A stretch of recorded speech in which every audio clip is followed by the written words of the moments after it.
Hello students, welcome to Janamax. Today class for 10th standard maths பயிற்சி 2.1ல 5th question தான் பார்க்க போகிறோம்.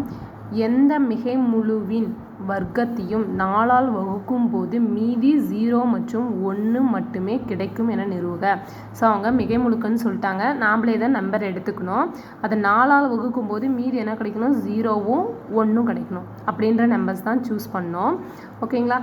So இப்போ நம்ம தீர்வில் கேஸ் 1 கேஸ் 2ன்னு சம் எடுத்துக்கலாம், நாமளாக எடுத்துக்கிறது. ஓகே, மிகை முழுக்கன்னு நம்மளுக்கு தெரியும், 0 1 2 3 எக்ஸட்ரா அப்படின்றது மிகை முழுக்க நம்மளுக்கு தெரியும். தேர்ட் கொஸ்டின், மூணாவது கொஸ்டினும் இதே மாதிரி தான் போட்டிருக்கோம், சேம் அதே மாடல் தான். இரட்டைப்படையன் ஒற்றைப்படையன். ஓகேவா? அவங்க என்ன கொடுத்துருக்காங்கன்னா 4ஆல் வகுக்கும் போது, ஓகேவா, 4ஆல் வகுக்கும் போது மீதி 0 மற்றும் 1 மட்டுமே கிடைக்கும் மிகை முழுவின் வர்க்கத்தை. ஓகேவா? அப்போ இரட்டைப்படையன் வந்து முதல்ல எடுத்துக்கலாம், இரட்டை படை எண். ஓகேவா? ஸோ இரட்டைப்படை எண் ஏதோ ஒரு லெட்டர்ஸ் யூஸ் பண்ணிக்காங்க, எக்ஸ் ஈக்குவல் டு அந்த இரட்டைப்படை எண்ணா வர்க்கம்னா 2k. நம்ம ஆல்ரெடி எடுத்திருக்கோம், 2ஓட 1 ஆட் பண்ணால் அடுத்த நம்பர் கிடைக்கும், அப்போ 2ஓட பெருக்கல் பலன். ஓகேவா?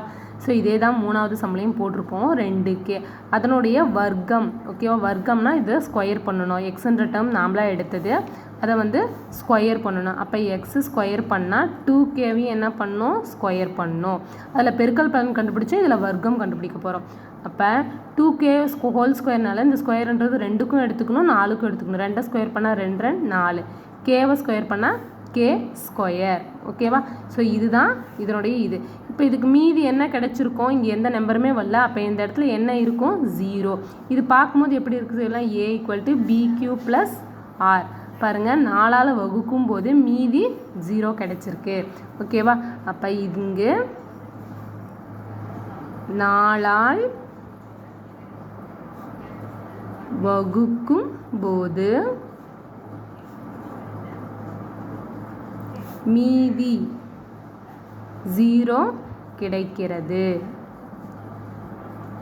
ஓகேவா? மிகை முழுக்கனால நம்ம ஃபஸ்ட்டு 2 எடுத்துட்டோம், அதனுடைய வர்க்கம். ஓகேவா? பெருக்கல் பலன் தான் எடுத்திருக்கோம் 2kன்னு. இதே சேம் மாடல் தான் கேஸ் 1ல் எடுத்திருக்கோம், சேம் அதே மாதிரியே கேஸ் 2ல் 2kவும் 2k + 1 எடுத்திருப்போம். அதில் இரட்டைப்படை ஃபஸ்ட்டு எடுத்திருக்கிறோம், அதே மாதிரி இதில் கேஸ் 2லேயும் ஒற்றைப்படையை வந்து 2வது நம்பராக எடுத்துக்கலாம். ஓகேவா? ஒற்றை படை எண். ஓகேவா?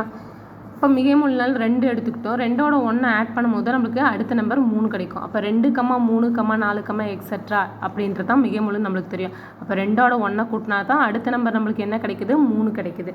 அப்போ நம்ம இங்கே இரட்டைப்படை என்ன எடுத்திருக்கோம், 2k எடுத்திருக்கோம். அப்போ 2kயோட என்ன ஆட் பண்ணணும், இப்போ X equal to 2k + 1 add பண்ணணும். ஸோ 1 ஆட் பண்ணும்போது தான், கூட்டும் போது தான் நம்மளுக்கு அடுத்த நம்பர் கிடைக்குது. அப்போ 2k + 1 வந்து கூட்டிக்கணும். இதனுடைய வர்க்கம், வர்க்கம்னா என்னது, அதுக்கு ஸ்கொயர் எடுக்கணும். அப்போ எக்ஸ் ஸ்கொயர், 2 சைடும் என்ன பண்ணணும், ஸ்கொயர் எடுக்கணும். ஓகேவா? இது பார்க்கும்போது பாருங்கள், a + b whole square formula வடிவில் இருக்குது.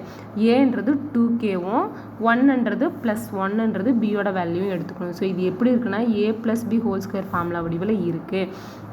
அப்படின்னு என்ன அர்த்தம், நம்மளுக்கு a² + 2ab + b². இந்த ஃபார்மேட்டில் எழுதணுமா? ஏக்கு பதிலாக என்ன எழுதணும், 2k ஹோல் ஸ்கொயர் + 2ab பெருக்கலாம். இப்போ 2 × a × b + b² வேல்யூ 1².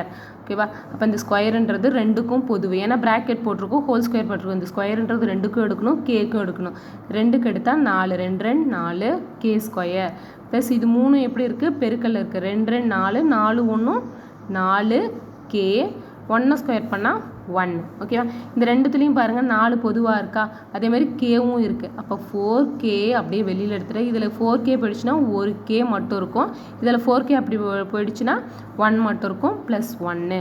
ஓகேவா? இந்த k × k + 1 எப்படி இருக்குது அப்படின்னா, நம்மளுக்கு a = BQ + R தான் என்னது, யூக்ளிடியன் டிவிஷன் ஃபார்முலாவா, வகுத்தல் ஃபார்முலா. பிக்கு பதிலாக இங்கே 4 இருக்குது, க்யூக்கு பதிலாக என்ன இருக்குது, k × k + 1 இருக்குது. அப்போ 4 × k × k + 1க்கு பதிலாக q + 1ன்னு எழுதிக்கலாமா? ஸோ இப்போ இது வந்து 4ஆல் வகுக்கும் போது என்ன கிடைச்சிருக்கு, மீதி 1 கிடைச்சிருக்கா. ஸோ இப்போ இதுதான் ஆன்சர். ஓகேங்களா? ஃபஸ்ட்டு இரட்டைப்படை எண் எடுக்கும்போது நம்மளுக்கு 0 கிடைச்சிச்சு, அதே ஒற்றைப்படை எடுக்கும்போது நம்மளுக்கு 1 கிடைச்சிருக்கு. therefore இங்கு நாலால் வகுக்கும் போது மீதி 1 கிடைக்கிறது. சரிங்களா? ஸோ நம்ம எடுத்தது ஃபஸ்ட்டு 2க்கு எடுத்திருக்கோம், அதுக்கு வர்க்கம் எடுத்திருக்கோம், அவ்வளோதான். அதப்போ 1 ஆட் பண்ணி பார்த்துட்டு கூட்டிட்டு அதுக்கு வர்க்கம் எடுத்துக்கிறோம். அப்போ அதுவும் 4ஆல் வகுப்படும் போது 1 கிடைக்கிது மீதி. ஸோ இதுதான் இதனுடைய ஃபார்மேட். 3வது சம்மும் 5வது சம்மும் ஒரே மாதிரி தான் இருக்கும். கண்டிப்பாக இது இம்பார்ட்டன்ட் சம்மும் கூட பார்த்துக்கோங்க ஸ்டூடெண்ட்ஸ். கண்டிப்பாக இந்த சேனலை சப்ஸ்கிரைப் பண்ணாதீங்க, சப்ஸ்கிரைப் பண்ணுங்கள், லைக் பண்ணுங்கள், உங்கள் ஃப்ரெண்டுங்களுக்கும் ஷேர் பண்ணுங்கள்.